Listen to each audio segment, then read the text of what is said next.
नमस्कार। बहुत बड़ी खबर है। उत्तर प्रदेश के मुख्यमंत्री योगी आदित्यनाथ अपने फैसलों के लिए जाने जाते हैं और जिस तरीके से वो कार्य कर रहे हैं उससे विरोधी पार्टियों में खलबली मच गई है। सबसे बड़ा ताजा फैसला उनका है, ना बड़ा फैसला जो पूरे देश को सख्त जरूरत है।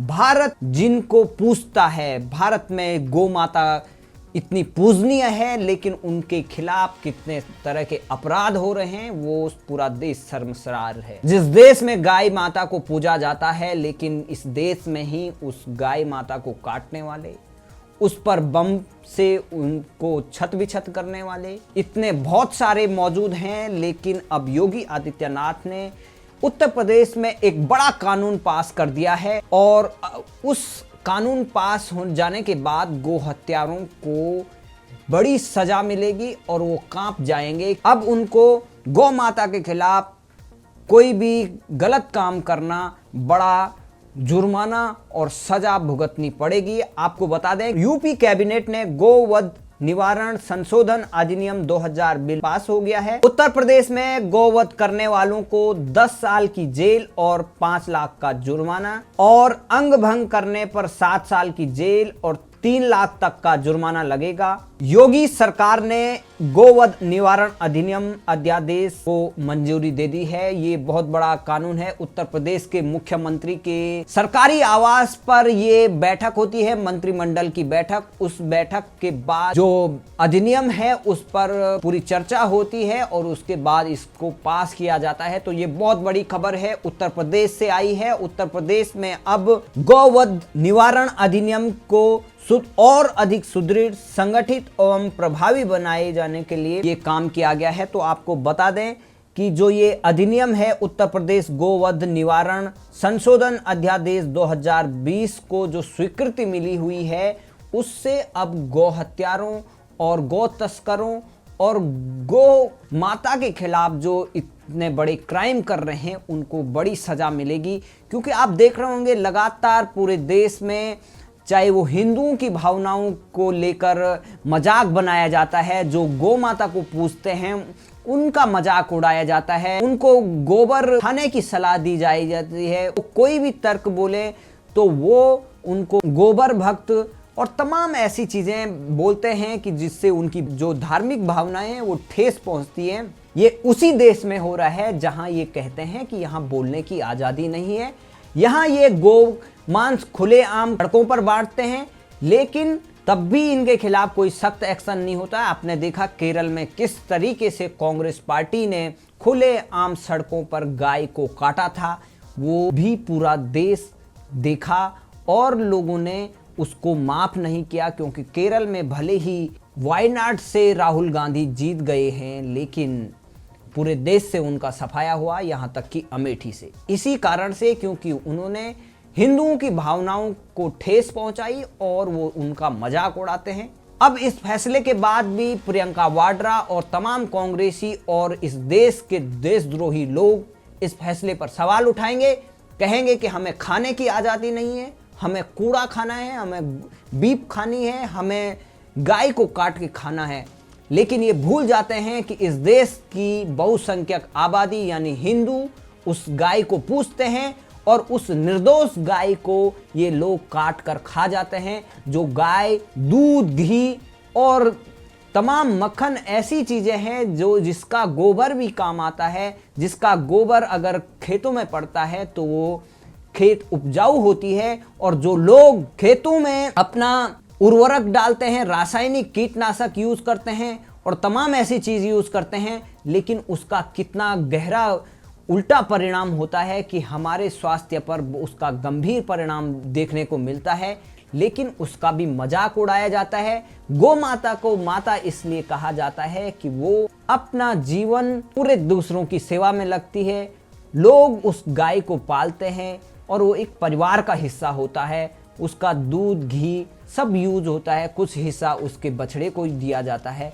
लेकिन इसका मजाक उड़ाने वाले लोग वो नहीं समझते हैं कि गाय एक इंसानी सभ्यता का एक उसके साथ से चलने वाला एक बहुत उपयोगी जानवर है और वो तमाम सदियों से गाय जो है मनुष्य का जीवन का साथी रहा है, लेकिन ये लोग इतने बौखला जाते हैं कि वो अगर हिंदुओं को टारगेट करना है तो वो गौ माता पर तमाम ऐसे काम करते हैं कि वो कभी आजकल आप देख रहे होंगे कि जब केरल में हथनी को कुछ खिलाना था तो उसके अंदर बारूद भर देते हैं। हिमाचल में भी इस तरीके की घटना आती है, तमाम क्राइम होते हैं, कोई बम लगा देता है, कोई बारूद लगा देता है, कोई किसी तरीके से तमाम ऐसे अपराध करते हैं, लेकिन उन पर कोई एक्शन नहीं लिया जाता है।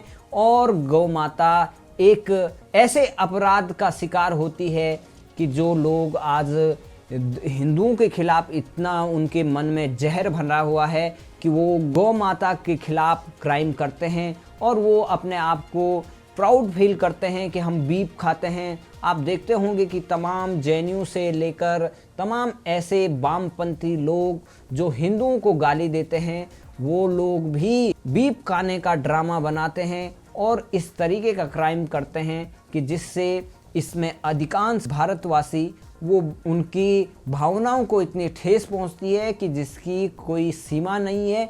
लेकिन ये लोग लोकतंत्र के नाम पर ये सब यहाँ पर करते हैं। अब उत्तर प्रदेश में योगी आदित्यनाथ की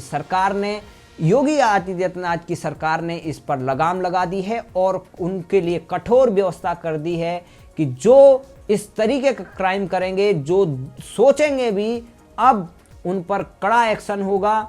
आप अगर गौ माता के खिलाफ इस तरीके का कोई भी क्राइम करेंगे, अंग भंग करने की कोशिश करेंगे, उसको काटने का प्रयास करेंगे, तो आपको इतनी बड़ी सजा मिलेगी कि आपकी पीढ़ियां याद करेंगी। इसलिए गौ माता के खिलाफ क्राइम बंद करना पड़ेगा और उसका भी सम्मान करना पड़ेगा, क्योंकि आप इस देश में रहते हैं, इस देश की संस्कृति का आपको सम्मान करना पड़ेगा, क्योंकि गाय यहाँ पूजी जाती है और ये वर्षों नहीं हजारों सालों से ये इस धरती पर गाय माता का सम्मान होता है, उसको पूजा जाता है, उसको भगवान की संज्ञा दी जाती है। लेकिन आप लोग दूसरों की भावनाओं को भड़काने के लिए इस तरीके काम करते हैं, तो आपके खिलाफ अब एक्शन होगा। और योगी आदित्यनाथ जो एक भगवाधारी हैं और जो गोरखनाथ पीठ के महंत भी हैं और उन्होंने जिस तरीके से कार्य किया है ये काबिले तारीफ है, वो बधाई के पात्र हैं। इतने बड़ा ऐतिहासिक निर्णय लिया है, जब से वो मुख्यमंत्री बने हैं तमाम ऐतिहासिक कार्य कर रहे हैं। चाहे उन्होंने जो सीए के विरोध में प्रदर्शन हुआ, किस तरीके से सार्वजनिक संपत्ति को नुकसान पहुंचाया गया, उस पर भी उन्होंने जो एक्शन लिया वो भी एक मिसाल पेश कर दी। और जिस तरीके से उन्होंने उसकी उगाई की कि क्योंकि खामियाजा जिसने नुकसान किया उसी से भरपाई की गई, तो ये बहुत बड़े योगी आदित्यनाथ अपने आप में पूरे देश को एक संदेश दे रहे हैं कि किस तरीके से कानून व्यवस्था होनी चाहिए और किस तरीके का समाज में हमें अपनी संस्कृति को भी बचाए रखना है, उसका भी सम्मान करना है। और जो लोग इस तरीके का क्राइम कर रहे हैं उन पर कड़ा एक्शन भी होना है। तो ये बड़ा फैसला योगी आदित्यनाथ की सरकार ने लिया है, इसकी तारीफ पूरा देश कर रहा है, पूरा हिंदू जनमानस कर रहा है, वो हर कोई कर रहा है जो यहाँ की संस्कृति से प्यार करता है। लेकिन बहुत सारे इस फैसले से बौखला जाएंगे, वो कहेंगे कि हमें खाने की आज़ादी नहीं है, हम तो गौ मांसी खाएंगे, हम तो बीफ खाएंगे। ऐसे लोगों के लिए हम बताना चाहते हैं कि आप अपनी सीमा में रहें, इस देश के कानून का पालन करना पड़ेगा और इस देश की संस्कृति का पालन करना पड़ेगा। क्योंकि अगर इंसान अपनी लिमिट में रहता है तो ठीक है, अगर वो क्रॉस कर जाता है तो राक्षस से भी आगे बढ़ जाता है। तो इस तरीके की राक्षसी प्रवृत्ति भी सही नहीं है। और इस देश में जो बहुसंख्यक समुदाय है यानी हिंदू है, जिस संस्कृति के नाम से ये देश है उसके हिसाब से देश चलेगा। कोई आज़ादी के नाम पर आप कुछ भी नहीं कर सकते हैं। और योगी आदित्यनाथ की सरकार ने जन भावनाओं का सम्मान करते हुए ये सख्त फैसला लिया। और क्योंकि गौ हमारी माता है और उसका सम्मान भी जरूरी है और उसकी सुरक्षा भी जरूरी है।